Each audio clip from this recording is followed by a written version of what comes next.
Blessed are the poor in spirit, for theirs is the kingdom of heaven. Blessed are those who mourn, for they will be comforted. Blessed are the gentle, for they will inherit the earth.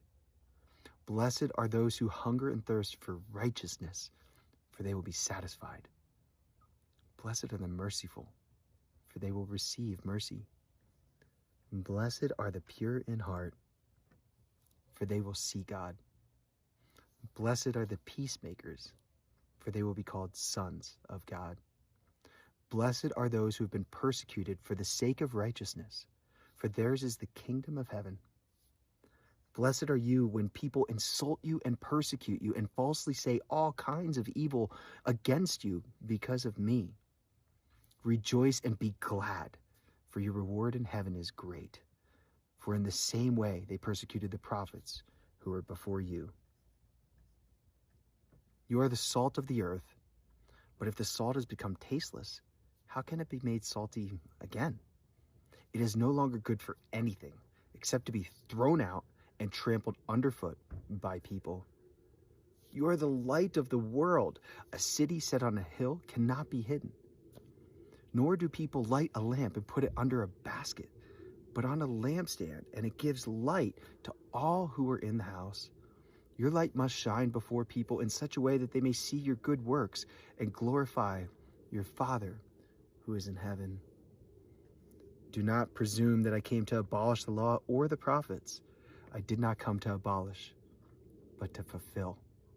For truly I say to you, until heaven and earth pass away, not the smallest letter or stroke of a letter shall pass from the law until it is all accomplished.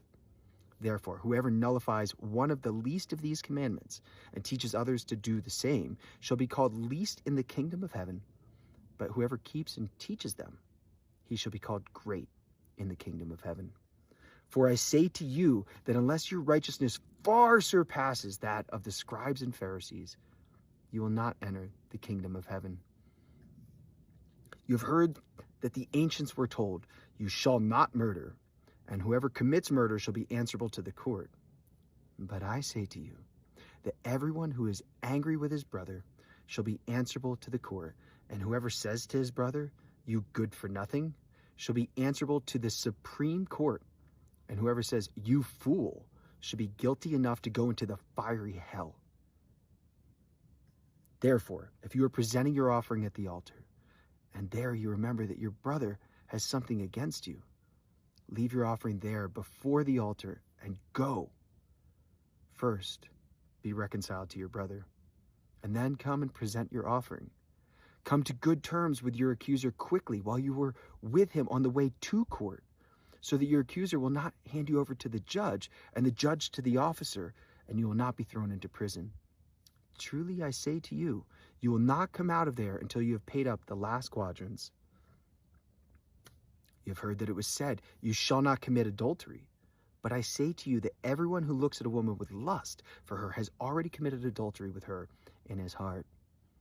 Now if your right eye is causing you to sin, tear it out and throw it away from you. For it is better for you to lose one of the parts of your body than for your whole body to be thrown into hell.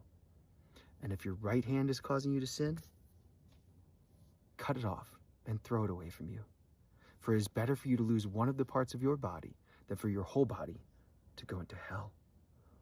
Now it was said, whoever sends his wife away to give her a certificate of divorce, but I say to you that everyone who divorces his wife, except for the reason of sexual immorality, makes her commit adultery, and whoever marries a divorced woman commits adultery. Again, you have heard that the ancients were told, you shall not make false vows, but shall fulfill your vows to the Lord. But I say to you, take no oath at all, neither by heaven, for it is the throne of God, nor by the earth, for it is the footstool for his feet, nor by Jerusalem, for it is the city of the great King. Nor shall you take an oath by your head, for you cannot make a single hair white or black. But make sure your statement is yes, yes, or no, no. Anything beyond this is of evil origin. You have heard that it was said, eye for an eye, tooth for a tooth. But I say to you, Do not show opposition against an evil person, but whoever slaps you on the right cheek, turn the other toward him also.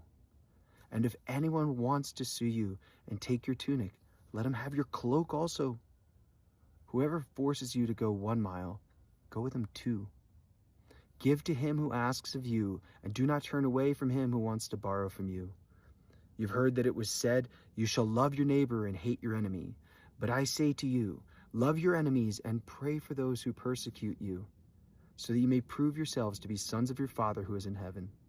For he causes his sun to rise on the evil and the good, and sends rain on the righteous and the unrighteous. For if you love those who love you, what reward do you have? Even the tax collectors, do they not do the same? And if you greet only your brothers and sisters, what more are you doing than others? Even the Gentiles, do they not do the same? Therefore you shall be perfect, as your heavenly Father is perfect.